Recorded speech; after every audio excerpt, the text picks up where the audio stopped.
Governor Monday Okpebolo in Edo State. And we'll be discussing some of the most pressing issues affecting the state, from governance and economic development to security and infrastructure. We'll also be exploring the administration's vision for the future and precisely how they plan to address the challenges facing the state. As part of efforts being made is to have an immediate impact in the state, we're hearing that Governor Okpebolo is reconstructing and renovating structures in 100 schools across the state to mark his first 100 days in office. Tonight, we're hosting the Deputy Governor of the state, Dennis Idahosa. Thank you for joining us on the program, Your Excellency. Always a pleasure. Thank you very much. So you've been Deputy Governor for almost 3 months now. Walk us through what your assessment of the current situation is in Edo State and what you consider the top priorities for this administration. Thank you very much for having me. We have been in office now for about 90 days and almost 100 days in office. Based on what we campaigned with to the people of Edo State, we talked about critical 5 areas in the issue of security, infrastructure, health, education, and agriculture. And in line with what we promised the Edo people, the governor, right from day one, he was able to hit the ground running, and he has virtually touched all these 5 critical sectors in the state. I was hoping that we could begin with some controversies that have rocked your administration within the first 90 days. Chief of it has to do with the suspension of local government chairmen last year by the House of Assembly. And I'm sure you're aware that that attracted lots of reactions across the country in the wake of what was a highly celebrated Supreme Court ruling that gave autonomy to local government areas. Why has your government remained adamant in this regard? First and foremost, we're not the one that suspended the local government councils. It was House of Assembly requested that the 18 local government chairmen should appear before them, and they refused. And prior to that, we requested for their financial statements so that we will know, in line with what the governor promised the Edo people, he wants accountability and transparency. So we asked them to submit those reports, and they promised to do that within 48 hours, and they didn't. So the House of Assembly then invited them to appear before the House. They also refused. On that note, the House of Assembly now suspended them. And the impeachment that you may mention was done through the councillors in their various local governments. The state house or the state government have no hand in it. It was done according to law, and that is where we stand. So we refuse to say anything about it because it did not emanate from us. It was within the legislative arm of the local government. I agree with you that it was the House of Assembly that suspended them, but the House of Assembly was acting based on the petition written by Mr. Governor, who had claimed that they were not cooperating with his request to see their books financially.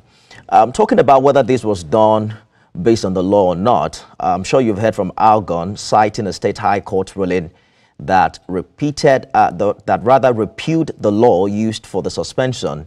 There's also a reference to a Supreme Court judgment that excludes local governments from such state interference. The Attorney General of the Federation himself has called the suspension illegal and unconstitutional. He stressed that the removal from office or suspension of any elected local government official in the country should be the prerogative of councillors in the said local government area. You don't agree with him? I agreed with him, but the Attorney General also said that the councillors have the right to impeach various local government chairmen. So that was done in line with the law. It has nothing to do with us. Oh, that's the point I'm making, that the suspension should have come through the councillors and not through the State House of Assembly. The suspension was done through the House of Assembly, and the councillors from various local governments also, did their own, and their suspension, or rather their impeachment, was done in line with the law. Even Attorney General cited it. We can confirm that. How do you react to the opinion that the suspension is an affront against the federal government, considering Edo State is an APC state? The APC at the federal level prides itself in the Supreme Court judgment that gave autonomy to the local government area. And it seems that the APC government in Edo State has a different idea. If you notice what happened initially, we are pretty new in government in Edo, and we wanted to show transparency and accountability, which they refused. And the House of Assembly suspended them, and the local government councillors in their various locality, did whatever they ought to do. It has nothing to do with having affronts with the federal government. We are working in line, and we are working very closely with the federal government, and we are not going to do anything that contradicts the law by the federal government. So the issue of affront is not an issue here. We don't have a hand in it. The House of Assembly did theirs, and the councillors from their various local government also confirmed that there was some financial irregularities, and based on that, they were impeached. Critics of your government, Deputy Governor, has now called on Mr. President to correct what they described as constitutional crisis as it relates to local government autonomy in Edo State. Is it true that the heads of local government administration have denied salaries and emoluments to over 300 elected and appointed local government officials? That's not true. Well, that's the claim from stakeholders in Edo State. Everybody have every reason to allege, but if you come to Edo State to confirm the facts, you'll be shocked that that is not the truth. In fact, they have called it a political witch hunt. They say the idea is that the people not getting salaries are those ones who did not succumb to pressures from the state government demanding the illegal removal of elected council chairmen and their deputies. No, that's not true. The governor of Edo State is a God-fearing man. He is ready to work across board to ensure that there's peace and stability in our dear state. So he's not winch hunting them.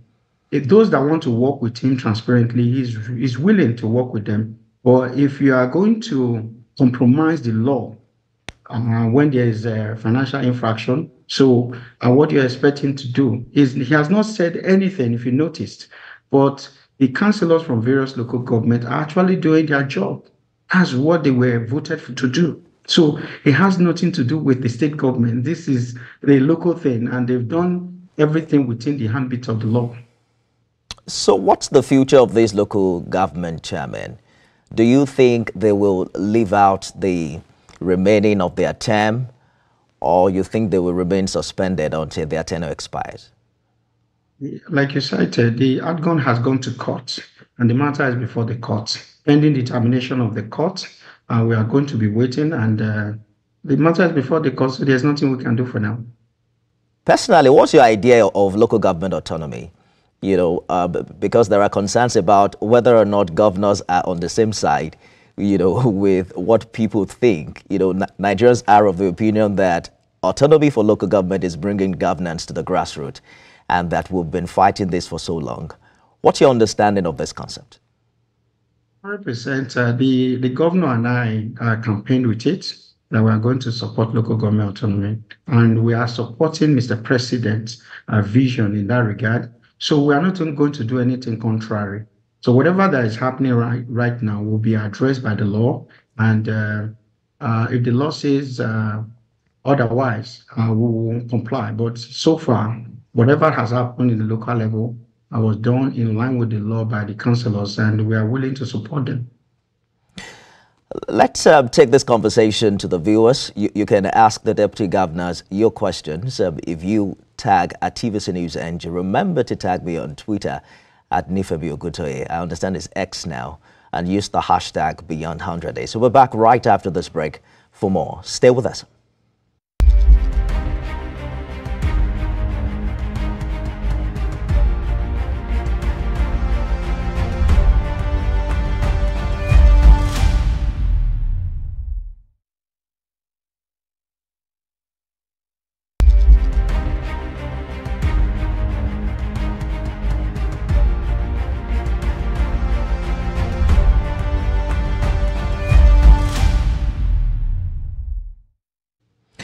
Deputy Governor Edo State, Dennis Idahosa, thank you for staying the course on the program. Do you still answer right, Honourable? Yes. Because it should be Your Excellency now that you are Deputy Governor. But let's talk about the finances. So there are allegations that the state's revenue profile has declined significantly since your administration took office. I'm wondering how you respond to this claim and how you intend to address the issue. Well, that is contrary to what we have on ground. Just this month, last month, the month of January 2025, we have the highest internal generated revenue from single digits to over 10 billion per month, the month of January. So I think we are doing very significantly. We are doing very well. And whatever the opposition are saying is just to try and, push a wrong narrative out there. But when you come to Edo State, you get the facts, and we are doing extremely well as regards to finances to fund most of our projects for the interest of Edo people. The goal I hear is to hit 12 billion on a monthly basis. What's your strategy? When the governor came prepared, he appointed the right people, filled with a lot of experience. The chairman we have right now with the entire team, they've done very well, and they intend to sustain this. We are very proud of them. When you appoint positive people to do their job diligently and also committed to whatever they do, I think you get results. So kudos to the chairman and kudos to the governor of Edo State for appointing right people in right positions. Talking about appointments, Mr. Governor started making these appointments from his first day in office. But they say you guys are yet to form a full cabinet. What is responsible for the delay? So far, we have about 9 commissioners. The governor is someone that takes his time to do due diligence. He's going through all their CVs to ensure that people with proven experience in actually manage these various agencies, because we owe it to Edo people to appoint people that bring value to the people of Edo and ultimately the development of our dear state. So the governor is taking his time. I know this time we'll have the complete executive council, and the whole world, not just Nigeria or Edo State, will be proud of us. The last time we heard the slow and steady narrative was under the Buhari administration. It took him some 6 months to appoint his ministers. That didn't turn out well. How long will it take Governor Okpebholo to appoint his to form a full cabinet? Give us an idea of how long you think it will take. Immediately after 100 days, you should be expecting the full ESCO. He's taking his time, but I believe in no distant time, you will have the complete ESCO. On the issue of security quickly, your administration inherited court-related killings and other criminal activities. We've seen some efforts in the past few days with the purchase of some Hilux patrol vans for security agencies. But it seems kidnapping is rearing its ugly head again, with a recent incident involving a traditional ruler and others. Precisely what steps are you taking to address security challenge and ensure the safety of citizens? Like I said, the governor came prepared. He has been able to purchase a lot of Hiluxes, a lot to security agencies, and whatever he's doing is in line with the law. He also came and there was a declaration of war on various court groups that has actually reduced the casualties in our dear state. The issue of insecurity in our state has reduced drastically because these young men, and they were just busy killing themselves for no just reason. And the governor also passed, there was a passage of a new courtesan prohibition law that has increased the penalty of any court-related activities in our state. If you notice, we come to Edo right now. Edo is relatively peaceful, and issue of insecurity has gone drastically down. So, and the governor that we know when he was campaigning is different from the governor of today. His Excellency, Distinguished Senator Mondi Okpebholo, came prepared, and we are extremely proud of him. He has actually made Edo State very, very safe and secure business to strive. Well, I'm sure Edo people are counting on that. But one of the big news we had recently has to do with the suspension of the State Attorney General, as well as the Chairman Local Government Service Commission, with regards to allegations of grave official and financial infractions. Samson Osagie, I remember I spoke with him prior to that election. He was a big supporter of your candidacy. What really happened? Basically, the issue is before the panel, and the panel will do their investigation and report back to His Excellency. Prior to that, I think we should keep it the way it is, because I don't jump into conclusion. When they come out with their findings, then we should be able to speak on it. But you agree that it's a shocking development because this appointment is barely 3 months old. It's not shocking because the governor of Edo State wants to ensure that everything is working in line with the law. He's a non-nonsense governor, and he wants to do everything, not just to protect the government, but to protect the general interest of Edo people. So, like I said, the issue is before the panel. Once they come out with their recommendation, and we should be able to share that with the media. All right, we're counting on that as well. Let's talk about the Edo Sport Festival. You recently inaugurated a 12-man committee. What is there to look forward to, and what's your vision for this? Edo is known for something unique.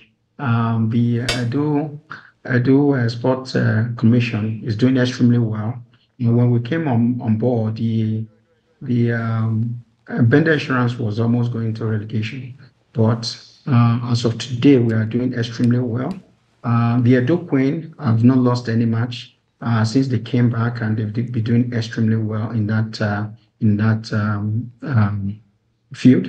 But there are areas of improvements, and we intend to maintain they were the defending champion in the country, and we intend to keep it that way. And other areas of sports related activities, the governor is interested in supporting, and also to ensure that we come out extremely happy, and also to maintain our standard, and if possible to increase our ranking. There are concerns about the political permutation, that preceded your emergence alongside Mr. Governor last year. And we saw a lot of coalition across, political divides. How much impact is that having on decision making? Because for those who would say, you probably will be getting a lot of instruction from quite a number of people. Perhaps you would let us into what's happening, in the governor's office and with decision making as it relates to the political might behind your emergence. The issue of primaries was resolved amicably, and the governor and I is more or less like a senior brother and younger brother relationship. He's very fair to me, and most of the decisions that you see out there, he actually carries me along, and have my input in some of these critical decisions in the state. There's no interference. The governor is the governor of Edo State, and there's no instruction from anybody. He's firm, he's sure of whatever we are doing, and the ultimate goal is to make Edo people proud. We are going to put Edo people first, and at the end of our tenure, Edo people will be proud of the governor of Edo State and his deputy. That conversation is rife because people are aware of your intention before that political solution. You're also coming off from what appears a very dirty fight between the former governor and his deputy. So a lot of people are paying attention to what your relationship will look like with Governor Okpebolo. Have you learned the lessons from what transpired in the past administration? How committed are you to Mr. Governor, during this tenure? For me, everything in life is about trust and commitment. Once I give my word, I'm 100% in it. And apart from that, like I said, the governor is a good man with good heart. He is very fair and reasonable. So if anyone, and I've said it before, if anyone will expect any crisis between me and the governor, the person must be a joker, because I am 100% committed and loyal to the interests of Edo State. So I have made it clear, even to some of those media people that have interacted with me, I'm loyal to the governor and I'm loyal to Edo people. They shouldn't expect any crisis between us. Sounds like you're saying affliction will not arise a second time. We have to go now, Mr. Deputy Governor. What can Edo people expect in Governor Okpebolo's first 100 days in office? We are very soon, I believe on the 19th of this month, we are going to be rolling out 100 program, policies and projects that Governor Okpebolo has been able to achieve within the first 100 days in office. So we are going to bring all the critical stakeholders together and showcase all these program, policies and projects. The Edo people will definitely be proud of distinguished Senator Monday Okpebolo having fulfilled some of these campaign promises within the first 100 days in office. Hopefully, we can also have an exclusive with Governor Okpebolo himself. Is that something you can, work out for us at TVC? Your Excellency, His Excellency, the Governor of Edo State will be willing to have interactive section with you. And just let me know the date and he will be willing to do that. Dennis Idahosa, Right Honourable Dennis Idahosa, Deputy Governor Edo State. Thank you so much for talking to us on the program this evening. It's nice having me. Thank you. God bless. And that's our program today, everyone. You can watch a repeat broadcast at midnight and at 6 a.m. tomorrow. I am Nifemi Okuntoye.